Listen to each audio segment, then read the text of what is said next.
o Rio Grande do Sul até que vinha passando meio a cavalheiro nessas diversas fases da Operação Lava Jato, hein? De vez em quando aparecia um gaúcho ali, mas era um gaúcho mais perdido lá para cima, né? Daqui mesmo, do Rio Grande do Sul, aparentemente não. E eu recebia muitos recados de leitores que a todo momento diziam: tá vendo, Políbio, aqui se faz política de um modo diferente. De fato, aqui no Rio Grande do Sul, os políticos são bem mais sérios do que os da maioria dos estados brasileiros.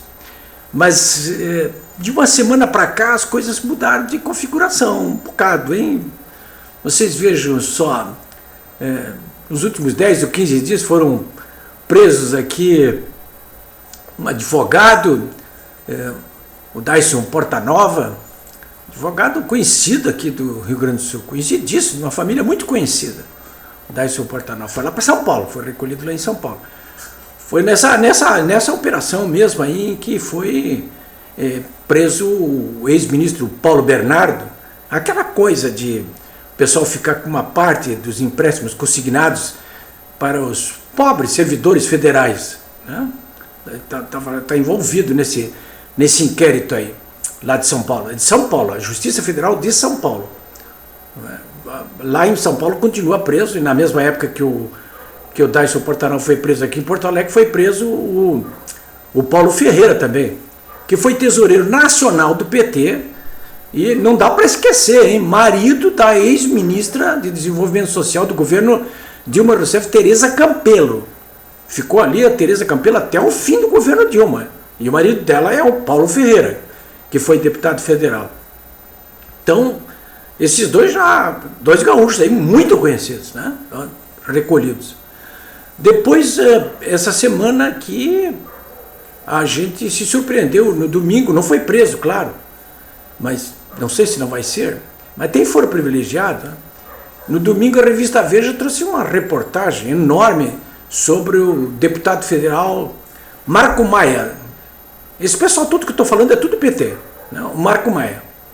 Marco Maia é aqui de Canoas, começou como torneiro mecânico e acabou como presidente da Câmara dos Deputados e até presidente do Brasil, hein, porque ele substituiu o Lula, o Dilma, não me lembro mais, durante alguns dias, né? De torneiro mecânico a presidente. Vocês vejam, 2 torneiros mecânicos a presidente, hein? O Marco Maia. A Veja denunciou ele pela posse de um apartamento em Miami, né? Eu mostrei tudo aqui também no meu site, né? O Marco Maia, mas a mídia aqui do Rio Grande do Sul, não sei por que razão, quietinha, não fala nada sobre o assunto. O Marco Maia nem respondeu, nem falou nada, né? E ganhou ali umas 2, 3 páginas da revista Veja, que passou detalhes daquele ex-vereador de São Paulo, Chumbinho, que aliás está produzindo um arrasa quarteirão, porque o próprio Paulo Ferreira, o Dyson Portanova, e o Paulo Bernardo foram para a cadeia por causa dessas denúncias desse Chumbinho aí, que é um vereador lá do interior o Alexandre Romano, do interior de São Paulo também, do PT, né? E dedou aí o Paulo Maia também, e dedou bem dedado, porque foi ele quem comprou, a pedido do Marco Maia, um apartamento em Miami, que é um apartamento no mesmo condomínio onde ele, Chumbinho, o Alexandre Romano, tem também um apartamento. Tudo com dinheiro sujo, comprado com dinheiro sujo, né? E agora, nessa quarta-feira, surge essa notícia aí, né? Aí já é a Justiça Federal do Rio de Janeiro, no âmbito do inquérito do Eletrolão, né? Esse inquérito Eletrolão estava na mão, há um ano e pouco atrás, do Sérgio Moro.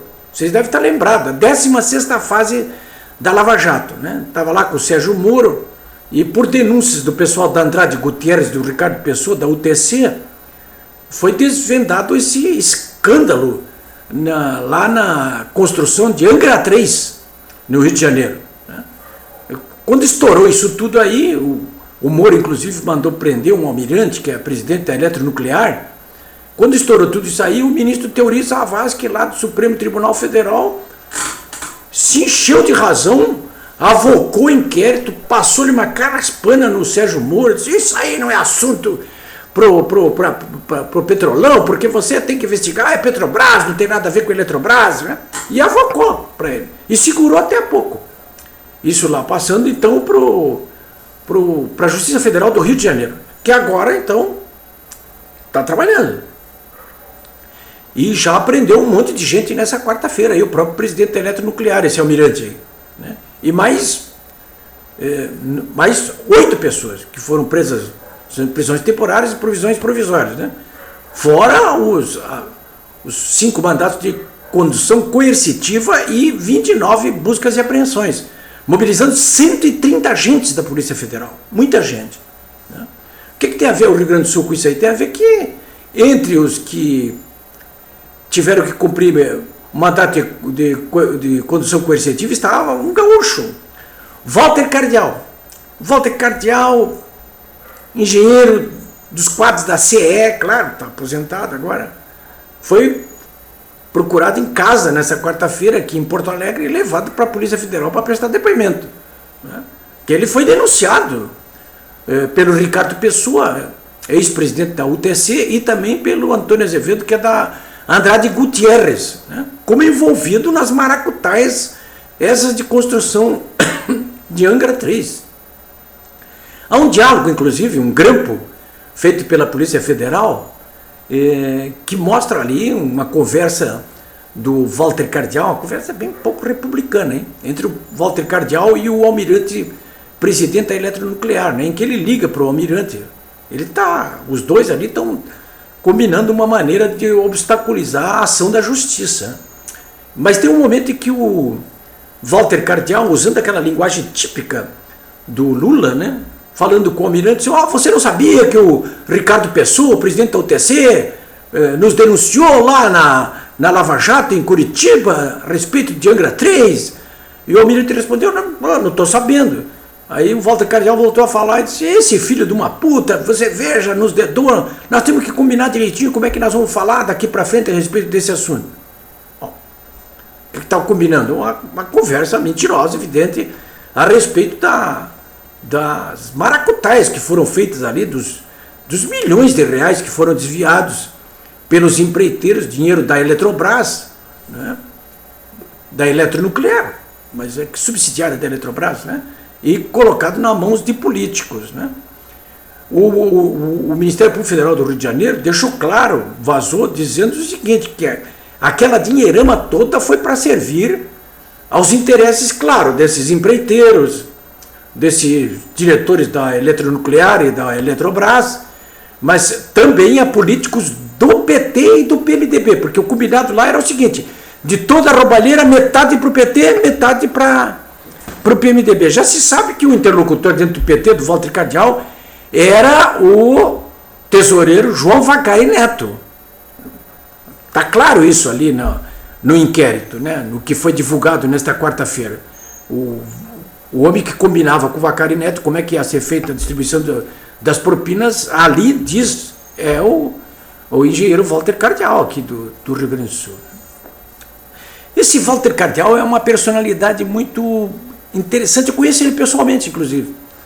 Eu conheço até porque nós sentamos lado a lado em várias audiências, em vara civil e vara criminal aqui de Porto Alegre.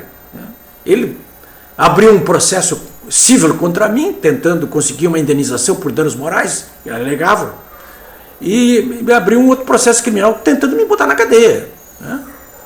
Então, até curiosamente, na semana passada, hoje é dia 6 de julho, tá aqui, ó, 6 de julho, na semana passada, exatamente na quarta-feira da semana passada, o Tribunal de Justiça do Estado, aqui do Rio Grande do Sul, se reuniu, uma Câmara Criminal se reuniu, os desembargadores, na totalidade, se reuniu para examinar um recurso do Walter Cardial contra mim, porque eu fui absolvido em primeira instância pela nona vara criminal, das acusações que estavam fazendo contra mim o Walter Cardial. Então ele perdeu em primeira instância, recorreu para o Tribunal de Justiça agora, e na semana passada os desembargadores do Tribunal de Justiça houveram por bem reconhecer a extinção da punibilidade, né? Porque já tinha, inclusive, até prescrito, mas no primeiro grau já tinha sido absolvido. E na ação civil, ajuizada contra mim, o Walter Cardeal perdeu no juízo singular, recorreu para o Tribunal de Justiça do Estado e também perdeu. E olha, isso que tanto nas ações civil quanto criminal, ele estava sendo defendido por uma poderosíssima banca de advogados do Paraná, da família Breda, a mesma que está defendendo o ministro Paulo Bernardo. Esse pessoal descia aqui em Porto Alegre lá para as audiências comigo, lá, o Walter Cardeal. Na época até ele estava presidindo a Eletrobras por um curto período ali, né? Dizer, o resultado é o seguinte, né? É que eu estou cobrando agora do Walter Cardeal primeiro, ele vai ter que pagar o meu advogado, vai ter que pagar o advogado dele, vai ter que pagar as minhas custas processuais, as custas processuais dele, e vou tocar no processo para ele aí, né? Por ter me acionado civil e criminalmente em ações temerárias, eu posso dizer assim, né? Porque ele ficou bravo porque eu estava denunciando maracutaias aqui no âmbito da CGTE, que todo mundo sabe que existiram.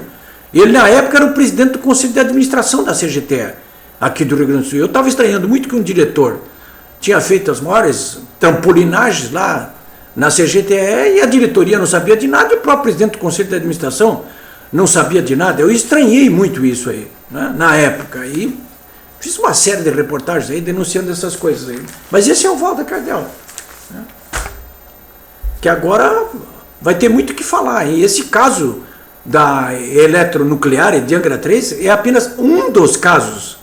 Porque eu já vi muita gente me dizer o seguinte: olha, Políbio, esse caso do Eletrolão é muito mais grave do que o do Petrolão.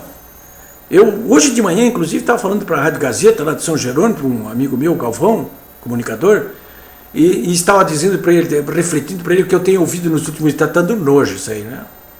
Essa coisa está nojenta, isso está... já passou assim de todos os limites, né? Não tem mais... Eu não sei porque, até, no que vai dar isso aí, né? Mas vai dar coisa boa, claro, porque está fazendo uma limpeza, botando esses porcos todos no chiqueiro de onde eles nunca deveriam ter saído. Senhores, voltaremos!